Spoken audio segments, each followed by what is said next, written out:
Demo में दोनों चीज़ें इंशाल्लाह कवर करेंगे, मैन्युफैक्चरिंग प्रोसेस और आपकी जो सर्विसेज हैं उसको आप कैसे रिकॉर्ड करेंगे सिस्टम के अंदर।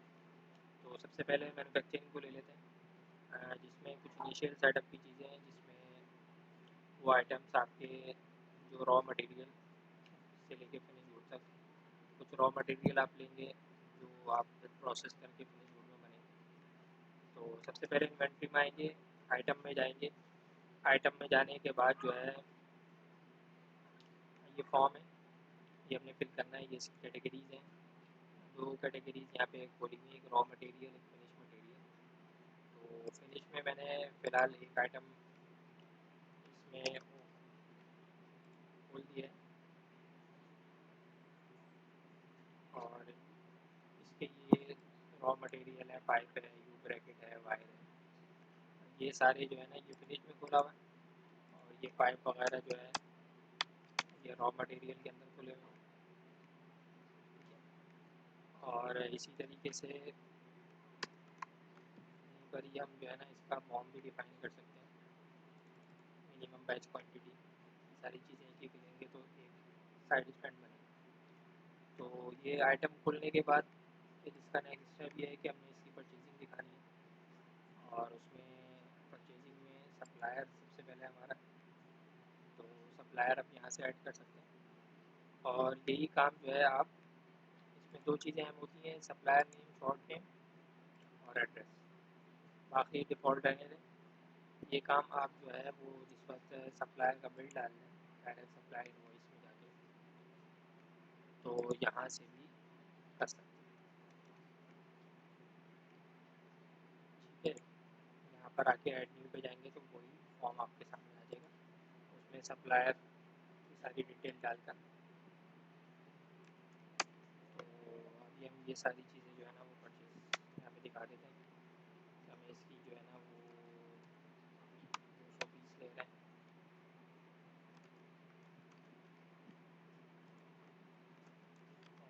इसके भी 200 पीस ले रहे हैं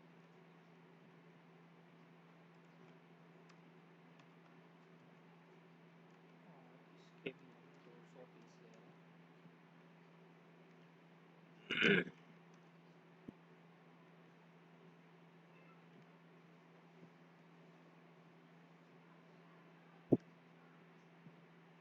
ये हमने इसकी यहाँ पे, अच्छा ये रेफरेंस सिस्टम का ऑटो है, ये सप्लायर रेफरेंस है, जो भी हो आप यहाँ पे डाल सकते हैं जो बिल के ऊपर सप्लायर के आया है। ठीक है, ये परचेज कर लिया हमने। ये रॉ मटेरियल जो है ना वो स्टॉक में आ गए। अब मैन्युफैक्चरिंग हमने प्रोसेस रन करना है, हमने साइड स्टैंड बनाने हैं और साइड स्टैंड मैन्युफैक्चरिंग में हमने बिल ऑफ मटेरियल सबको डिफाइन करने होंगे, जितनी तरह की चीज़ें आपके यहाँ बन रही हैं। तो इसका साइड स्टैंड का बिल ऑफ मटेरियल मैं यहाँ डिफाइन कर चुका हूँ, मैं आपको सिर्फ दिखा रहा हूँ। जो आइटम बनाना है उसको ऊपर सेलेक्ट करना है हमने और नीचे रॉ मटेरियल जितने भी लगेंगे, जितने तरह के लगेंगे, 3 हैं, 4 हैं, ज़्यादा हैं, तो यहाँ पे हम उसको सेलेक्ट करके ऐड करते रहेंगे। तो यहाँ हमने डिफाइन कर दिया एक स्टैंड बनाने में ये सारी चीज़ें एक एक लगेंगी। अब इसके बाद जो है हमें इसका वर्क ऑर्डर जो है ना प्रोसेस करना है ताकि ये रॉ मटेरियल से निकल के फिनिश में आ जाए।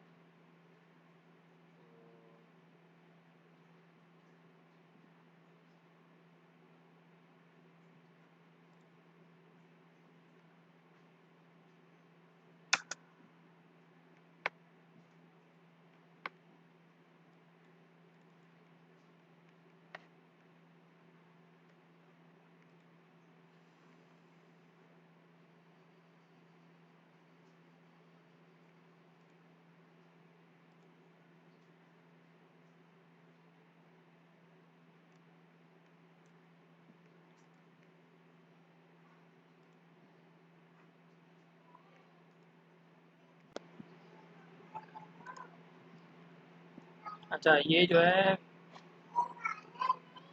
ये स्टेप है वर्क ऑर्डर एंट्री पे आए, यहाँ पे हमने जो है वो इसकी टाइप सेलेक्ट कर ली, अबाउट टू फिनिश। और ये हमारा आइटम है, इसका साइड स्टैंड हम बनाने जा रहे हैं। वर्क सेंटर में जो है इसको हम फिलहाल स्केच कर देते हैं और इसको भी पेज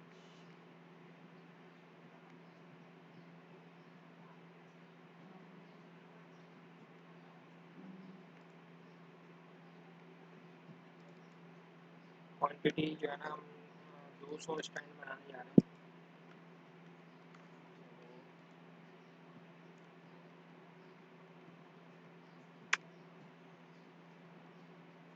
इसने बता दिया कि 200 स्टैंड बनाने के लिए ये जितने आपके रॉ मटेरियल हैं, पाइप है, जो ब्रैकेट है, वायर है, ये सारे आपको 200 रिक्वायर्ड है। तो इसके बाद हम इसको कर देते हैं प्रोसेस को रन। ये वर्क ऑर्डर हमारा प्रोसेस हो गया। सारे आइटम रॉ से निकल कर फिनिश के अंदर चले। ठीक है, टोटल क्वांटिटी ये थी, यूनिट इशू ये हो गया, ऑन आइटम 0 है हमारे पास, रॉ मटेरियल का दिखा रहा है। और फिनिश में जो साइड स्टैंड का है, ये 200 क्वांटिटी हमारे पास आ गई। इसको हम इन्वेंट्री में जाके अपनी आइटम मूवमेंट्स में भी इसको हम चेक कर सकते हैं। और ये चीज़ जो है ना, जो चीज़ यहाँ पे दिखाई है वो जैसे साइड स्टैंड 200 क्वांटिटी आ गई है इसकी। और पाइप हमने 200 ही परचेज़ किए थे और 200 प्रोसेस में चले गए। 200 परचेज़ और से आए थे, 200 प्रोडक्शन में गए और ये सी हो गई। अब इसके बाद नेक्स्ट स्टेप इसका ये है कि हमने इसे सेल करनी है। तो उसका भी सिंपल है, डायरेक्ट हम इसे डायरेक्ट इनवॉइस में चले जाएंगे और डायरेक्ट इसमें आ गया के बाद ये हमारा कस्टमर है जिसको हम साइड स्टैंड 120 को हम दे रहे हैं और 500 के हिसाब से। ठीक है,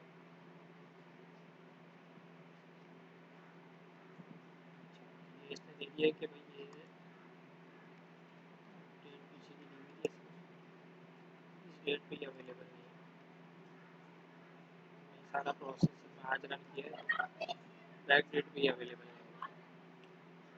ठीक है, तो ऐसा भी एरर देगा, ये क्वांटिटी में नहीं है तो उसका भी एरर दे देगा। ये हमने यहाँ पे आइटम डाल दिया और इसके बाद हमने जो है ना इसको प्लेस कर दिया। ये इसका फ्रंट व्यू है इनवॉइस का। इसमें हम दोनों तरह की इनवॉइसेस बना सकते हैं, सेल टैक्स इनवॉइस भी बना सकते हैं, नॉन सेल टैक्स इनवॉइस भी बना सकते हैं। ठीक है,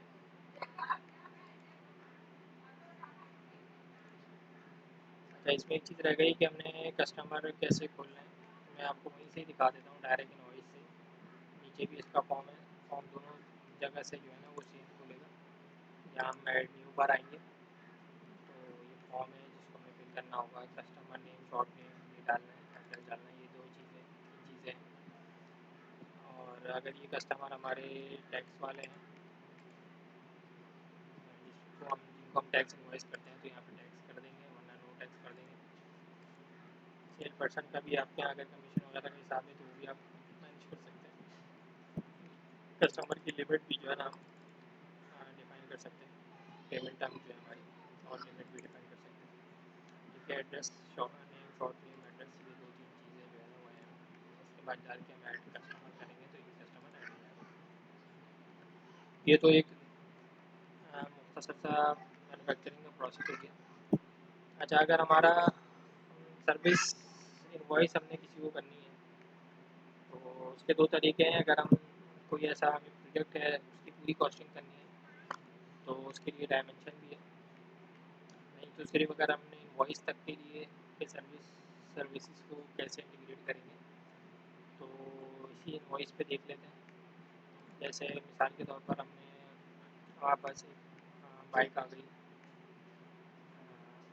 बनने के लिए आ गई है, उसमें हमने स्टैंड लगाने हैं, हमने एक स्टैंड लगा दिया उसके अंदर।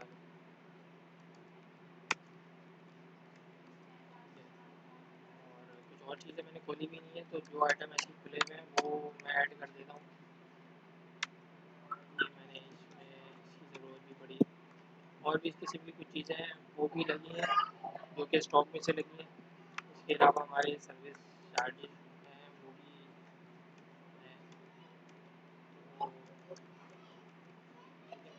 तो इसमें ये होगा कि ये 2-3 आइटम जो हमारे स्टॉक में से लग रहे हैं वो स्टॉक से आउट हो जाएंगे और जो हमारी सर्विसेज हैं वो ऐड हो जाएंगी और इस तरीके से हम इसकी इनवॉइस सिस्टम सही कर सकते हैं। तो ये मुख्तसर सी चीज़ें मैंने इसमें दिखा दी हैं और GL अकाउंट्स भी हैं इसमें। आपका ट्रायल बैलेंस, बैलेंस शीट और प्रॉफिट एंड लॉस, ये आपका ट्रायल बैलेंस है। जितने भी GL अकाउंट्स आपके खुलेंगे, बैंक है, आपके कैश है, आपके एसेट्स हैं, लाइबिलिटीज़ हैं और दूसरी परचेजेज हैं और ऑफिस वगैरह के एक्सपेंसेस वगैरह हैं, उसके सारे GL अकाउंट्स हैं। और कोई भी एक्सपेंस रिकॉर्ड करने के लिए अकाउंट्स में आके ये पेमेंट्स है, इसमें जाके हमने ऑफिस एक्सपेंस डालना है या कोई ऑफिस रिपेयर एंड मेंटेनेंस है तो वो डाल के यहाँ पे जो भी उसकी डिटेल है वो लिख के उसको प्रोसेस कर देंगे तो ये एक्सपेंस भी हमारा ऐसे रिकॉर्ड हो जाएगा। और ये profit and loss drill down है, इसमें डेट रेंज है, 1 महीने 2 महीने पूरे साल का हम देखना चाहते हैं वो दिखाएंगे कि इतनी आपकी सेल है, ये कॉस्ट है और ये अदर एक्सपेंसेस वगैरह हैं, ये आपका टोटल डेटा है।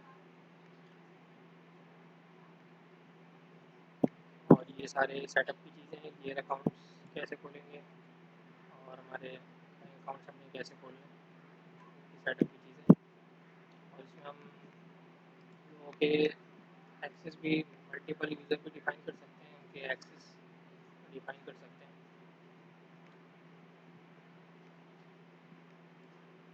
जैसा